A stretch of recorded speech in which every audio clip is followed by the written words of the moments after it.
अस्सलाम वालेकुम। Price control and commodities management department के तहत सेहत और न्यूट्रिशन से मुतालिक आगाही प्रोग्राम के साथ मैं हूं मलाइका तैयब, माहिर ग़िज़ायात। तो आज मैं जिस टॉपिक पे बात करूंगी वो है कैल्शियम और विटामिन डी। तो हम सब ही मजबूत हड्डियों, चमकते दांतों और तवाना जिस्म की जो है वो ख्वाहिश रखते हैं, लेकिन क्या आप जानते हैं कि हमारी मजबूत हड्डियों और तवाना जिस्म के पीछे यकीन अज्जा पर मुनहसर होता है, तो वो है कैल्शियम और विटामिन डी।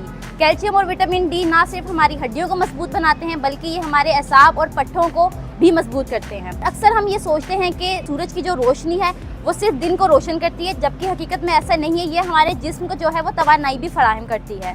तो सबसे पहले बात कर लेते हैं हम कैल्शियम की अहमियत के बारे में। तो कैल्शियम एक ऐसा मादनी जुज़ है जो सबसे ज़्यादा हमारे जिस्म के अंदर पाया जाता है, और इसकी जो स्टोरेज है, मतलब जिसका जो ज़ख़ीरा है, वो ज़्यादातर हमारे हड्डियों और दांतों में होता है। और मैं इसकी मिकदार की बात कर लूँ तो इसकी मिकदार बालिग अफराद के लिए वो 1000 mg होनी चाहिए। तो अब मैं इसके बात कर लेती हूँ कि अगर कैल्शियम की जो है वो अगर हमारे जिस्म के अंदर जो है वो डेफिशिएंसी यानी कि इसकी कमी हो जाए तो आपको ऐसी किन बीमारियों का जो है सामना करना पड़ सकता है। आपकी हड्डियाँ जो है वो कमज़ोर हो सकती हैं, आपका एसाब का कमज़ोर होना और पट्ठों में कमज़ोरी और जो आपकी ग्रोथ है उसकी नशोनुमा भी इफ़ेक्ट करती है सिर्फ कैल्शियम की कमी की वजह से। तो मैं अब आपको बताऊँगी ऐसे कौन से कुदरती कैल्शियम के ज़राए हैं कि जिनको आप ले सकते हैं। तो सबसे पहले बात कर लेते हैं मछली के अंदर कैल्शियम जो है वाफर मिकदार में पाया जाता है।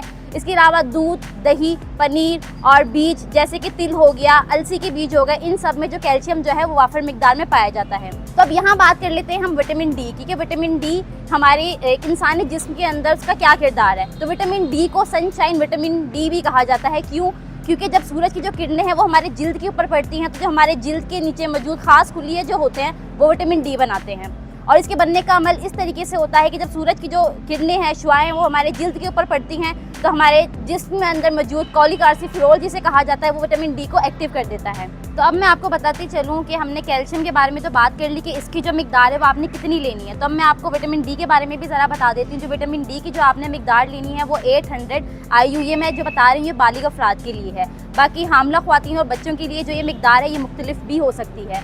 दुनिया भर में हर साल 1 बिलियन से ज़्यादा लोग जो हैं वो विटामिन डी की कमी का जो है शिकार हो जाते हैं। विटामिन डी की जब आपके जिस्म के अंदर कमी हो जाए तो ऐसी कौन सी बीमारियां जो हैं वो आपको लाहक हो सकती हैं। सबसे पहले तो बात कर लेते हैं रिकेट्स के बारे में जो कॉमनली बच्चों के अंदर पाई जाती है। इसके बाद ऑस्टियोमेलेशिया और फिर ऑस्टियोपोरोसिस। इसमें क्या होता है, आपकी जो हड्डियां हैं वो कमज़ोर हो जाती हैं, हड्डियों का भुरभुरापन जिसे कहा जाता है, कि इन सारी चीज़ों का आपको जो है सामना करना पड़ सकता है। तो अब इसकी शरह की बात कर लेते हैं कि ये लड़के और लड़कियों में इसकी शरह कितनी है विटामिन डी की कमी अगर हो जाए। तो अगर बात करूं मैं यहाँ पे लड़कों के बारे में, लड़कों के अंदर जो है वो 62.4 जो है वो शरह देखी गई है कि वो विटामिन डी की कमी का जो है शिकार हो जाते हैं। और यही मैं बात करती चलूँ लड़कियों के बारे में, तो लड़कियाँ जो हैं वो 63.1 विटामिन डी की जो कमी का है वो शिकार हो जाती हैं। तो विटामिन डी भी हम जो है वो ग़िज़ाई जो है वो हासिल कर सकते हैं कुदरती ज़राए से। तो इसमें हमारे पास आ जाता है अंडे की जर्दी आ जाती है, इसमें हमारे पास मछली आ जाती है, फोर्टिफाइड सीरियल यानी कि अनाज आ सकते हैं। यानी कि आप अपनी कुदरती ज़राए से भी जो है विटामिन डी की जो कमी है पूरी कर सकते हैं।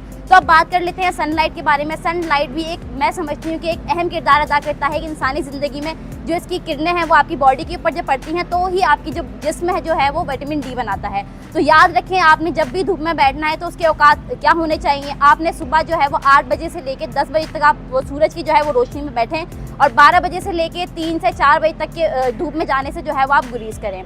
और इस बात का भी ख्याल रखें कि शीशे के पीछे बैठने से या आपके जिस्म के वो हिस्से जो कपड़े से कवर्ड हैं उनके ऊपर जो है वो सूरज की किरणों का है वो असर नहीं होगा। और बाकी आप मुतवाज़न ग़िज़ा खाएं और ऐसी ग़िज़ा खाएं जो कैल्शियम और विटामिन डी से भरपूर हों, और बिला वजह घर से जो है बाहर जाने से गुरेज करें। धूप में जो औकात मैंने अभी आपको बताए हैं, और इसके अलावा पानी का ज़्यादा से ज़्यादा इस्तेमाल करें। इसी तरह की मालूमाती वीडियोस के साथ हम आपकी खिदमत में हाजिर होते रहेंगे। बाकी आप अपने कीमती आरा का इजहार हमारे कमेंट बॉक्स के ज़रिए कर सकते हैं। शुक्रिया, अल्लाह हाफ़िज़।